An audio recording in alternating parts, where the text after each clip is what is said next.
adik-adik, apa kabarnya hari ini? Pasti hari ini hari yang luar biasa, seperti Sabtu ceria. Yuk, sebelum kita memuji nama Tuhan, bernyanyi, dan mendengarkan firman Tuhan, kita harus berdoa. Ya, lipat tangannya, tutup mata. Mengucap syukur Bapa atas kasih-Mu, Kau sudah memberikan hari yang terbaik hari ini ya Tuhan. Kau mau berkati setiap kami, anak-anak-Mu. Dan kiranya kami, Kau juga berikan kekuatan, kesehatan, agar kami bisa memuji nama-Mu. Demi nama Tuhan Yesus Kristus, haleluya, amin. Yuk kita memulai memuji nama Tuhan dengan bernyanyi. Sungai sukacitamu mengalir dalamku. Oh yes, yes, yes, yes. Yes, yes, yes, anggur sukacitamu melimpah dalamku.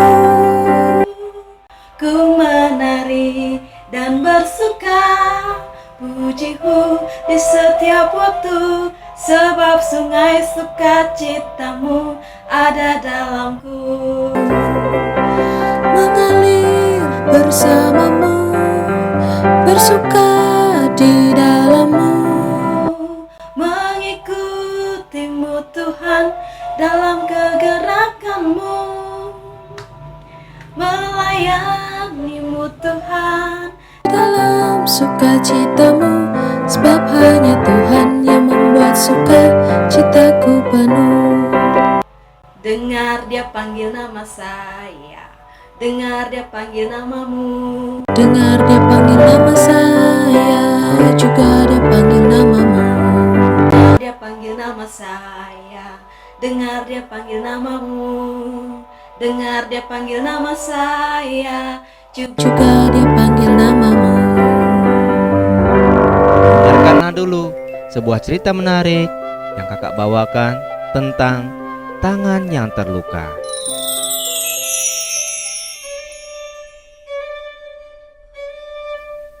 Nana adalah seorang anak yang tinggal di sebuah kota, dan dia bersekolah tidak jauh dari rumahnya. Dan dia senang sekali bermain dengan teman-temannya.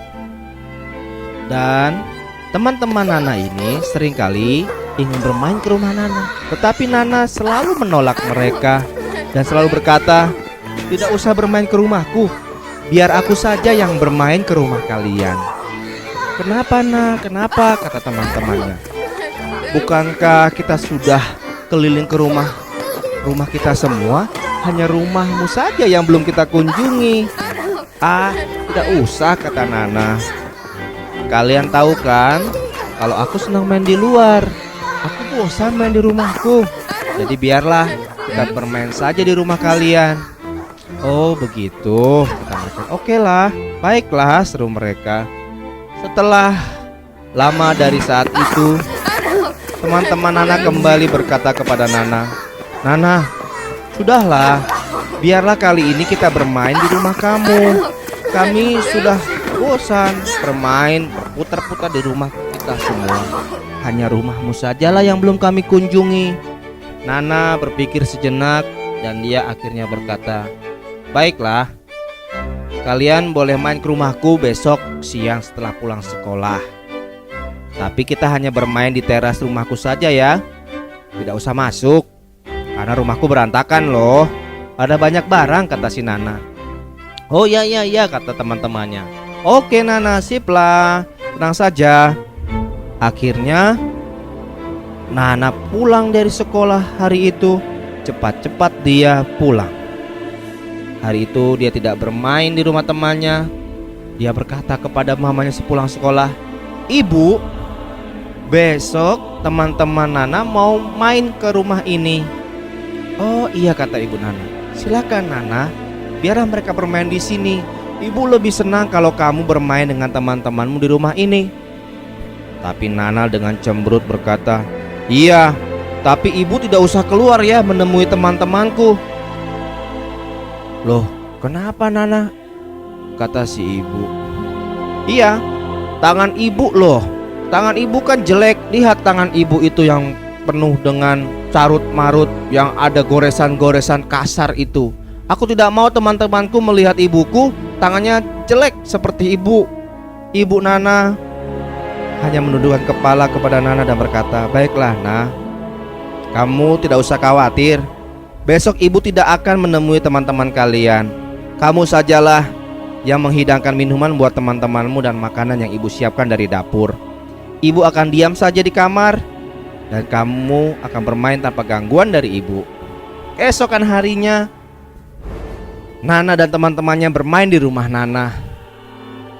Dan seperti apa yang dikatakan oleh ibunya Nana hanya tinggal di dalam kamar. Teman-teman Nana berkata kepada Nana, "Di mana ibumu, Nah? Kok tidak kelihatan?" Nana berkata kepada teman-temannya, "Ini, ibuku sedang tidak enak badan, sedang sakit. Jangan diganggu, kasihan dia kalau keluar." "Oh begitu," kata teman-temannya. "Baiklah Nah, kita akan bermain di luar saja kalau begitu. Tidak usah mengganggu istirahat ibumu yang sedang sakit itu," kata teman-teman Nana. Akhirnya mereka pun bermain tanpa menemui ibunya Nana. Beberapa hari kemudian, kembalilah teman-teman Nana bermain di rumahnya Nana. Dan seperti biasa, mereka tidak melihat ibunya Nana keluar. Mereka bertanya, "Nah, apakah ibumu sedang sakit? Atau masih sakit?" Nana berkata, "Tidak, ibuku sedang tidur aja. Jadi tidak usah diganggu, biar saja." Berkali-kali peristiwa itu terjadi sampai akhirnya teman-teman Nana selalu bertanya-tanya, mengapa Nana tidak membiarkan ibunya bertemu dengan mereka. Di siang itu ketika Nana baru pulang sekolah, Nana berkata kepada ibunya, "Bu, besok aku mau bermain di rumah teman." Kata ibunya Nana, "Loh Nah, biarlah kamu bermain di sini bersama teman-temanmu. Toh ibu tidak akan mengganggu kamu." "Jangan Bu, teman-temanku sudah mulai bertanya terus, mengapa ibu tidak keluar dari kamar dan tidak menemui mereka.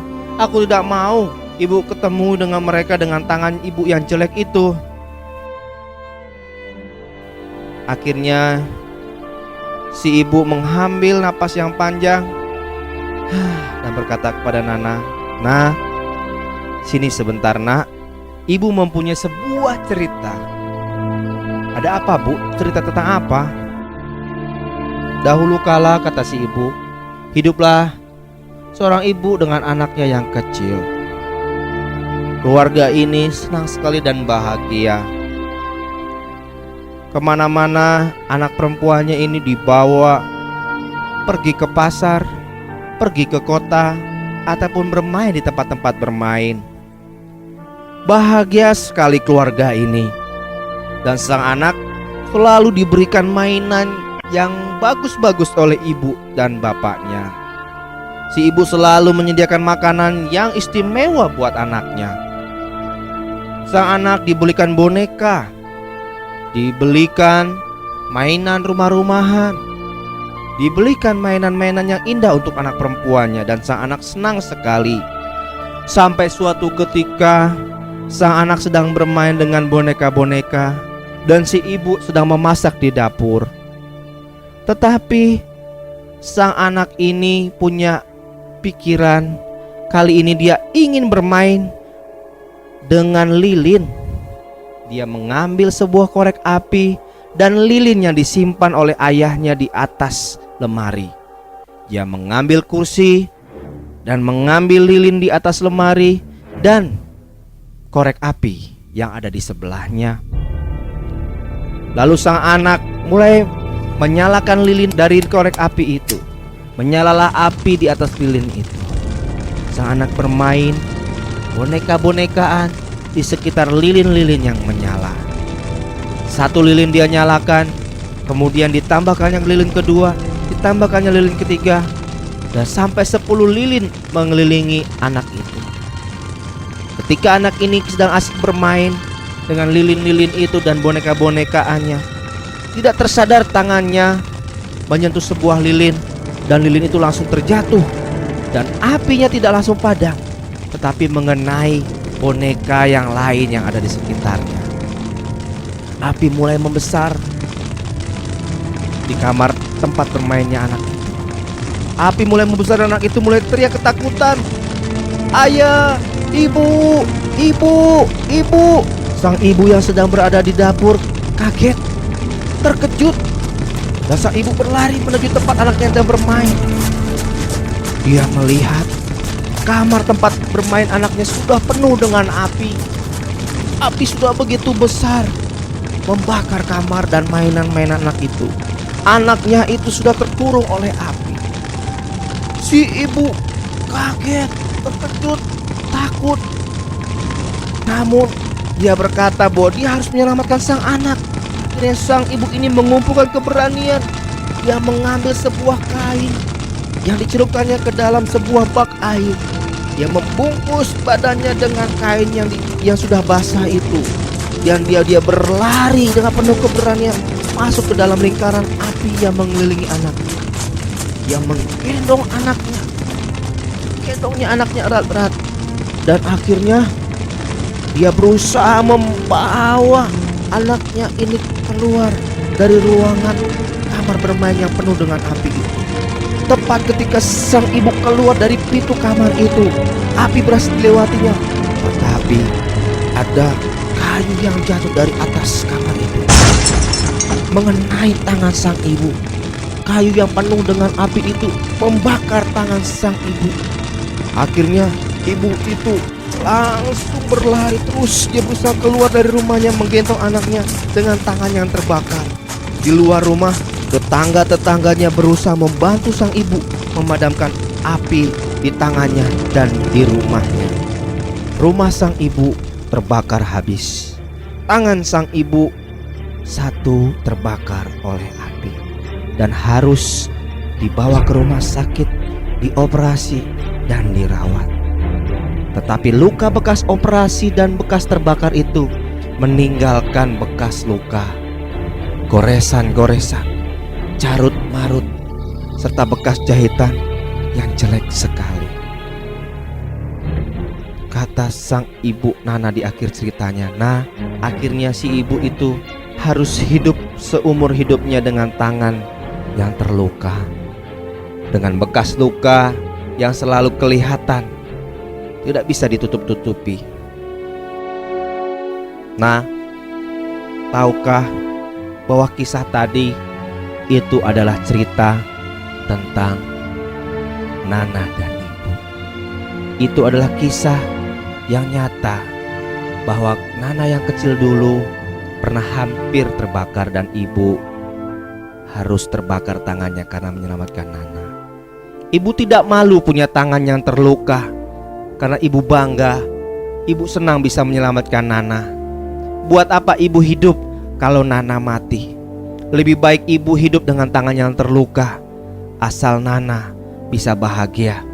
Walaupun Nana tidak mau menemui ibu dengan teman-teman Nana, ibu tidak merasa sedih dan kecewa. Karena inilah ibu Nana yang punya tangan yang terluka. Nana menangis. Nana berkata, "Ibu, maafkan Nana, ibu. Maafkan Nana. Selama ini Nana telah berbuat jahat kepada ibu. Nana tidak mau teman-teman Nana melihat tangan ibu yang terluka. Padahal tangan ibu yang terluka adalah untuk menyelamatkan Nana. Maafkan Nana, ibu. Maafkan. Besok Nana akan panggil teman-teman Nana ke rumah dan akan Nana ceritakan cerita ini kepada mereka." Akhirnya Nana tidak malu lagi terhadap ibunya yang mempunyai tangan yang terluka. Teman-teman Nana akhirnya sering bermain ke rumah Nana. Dan sejak saat itu Nana bangga sekali punya ibu yang pernah menyelamatkannya dan selalu menyelamatkannya. Sobat kecil, Tuhan Yesus ingin kita sayang kepada papa mama kita, ayah ibu kita, bagaimanapun keadaan mereka. Bersyukurlah karena kita punya ayah dan ibu, papa dan mama. Atau kalau kita sudah kehilangan salah satu di antara mereka, tetaplah bersyukur karena mereka adalah penyelamat kita. Dari kecil, papa mama kita, ayah ibu kita sudah memberi kita makan dan merawat kita sampai dewasa nanti. Jasa mereka sangat tidak terkira dan tidak bisa dibalas oleh kasih sayang kita. Mari anak-anak kita berdoa terlebih dahulu sebelum mengakhiri ibadah ini. Bapa yang di surga, kami mengucap syukur dan berterima kasih. Engkau telah menyertai dan memberkati ibadah anak-anak Shalom Kid Discipleship pada saat ini. Bapa, sebelum kami mengakhiri ibadah ini, kami mohon agar Tuhan Yesus memberkati anak-anak Shalom Kid Discipleship dimanapun mereka berada. Dalam aktivitas belajar mereka, Tuhanlah yang memberikan mereka hikmat dan pengetahuan, sehingga mereka dapat memahami pelajaran sekolah dengan baik. Dan kami percaya Tuhan Yesus yang membuka jalan bagi masa depan anak-anak Shalom Kid Discipleship untuk kemuliaan nama Tuhan. Jadikanlah anak-anak Shalom Kid Discipleship, anak-anak yang mengasihi Tuhan dan dengar-dengaran akan didikan orang tua, guru-guru yang mengajar mereka. Tuhan Yesus, kami juga mohon akan perlindungan-Mu untuk anak-anak Shalom Kid Discipleship dan keluarga mereka dari mara bahaya apapun, termasuk wabah virus COVID-19. Tuhan, kami percaya darah Tuhan Yesus membungkus mereka semua. Pakailah anak-anak Shalom Kid Discipleship menjadi terang bagi sekitar mereka, agar nama Tuhan dipermuliakan melalui kehidupan mereka. Dan juga kami berdoa untuk setiap guru Shalom Kid Discipleship yang sudah melayani pada saat ini. Tuhan Yesus memberkati Bapak Hari, Miss Dewi, Kakak Susan, Kakak Angel, Kakak Sony yang sudah berjeri lelah dalam mempersiapkan pelayanan ibadah anak-anak. Ya Bapa, inilah doa yang kami naikkan hanya di dalam nama Tuhan Yesus Kristus. Kami mengucap syukur dan berdoa. Semua yang diberkati katakan,